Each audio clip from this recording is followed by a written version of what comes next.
ఒక్క ఉద్యోగం రాని పైసా ప్రయోజనం లేని కమాండ్ కంట్రోల్ రూము, సచివాలయము, ప్రగతి భవన్ ఇవి పూర్తయింది.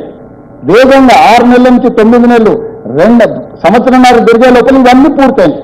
ఇవన్నీ ఎవరి ప్రయోజనం కోసము, ఎవరి మీద నిఘా పెట్టడానికి, ఎవరి వాస్తు దశ దిశ అంటారు. ఆయన దశనే చక్కా లేకపోతే దిశ మారుస్తే ఏమొస్తుంది?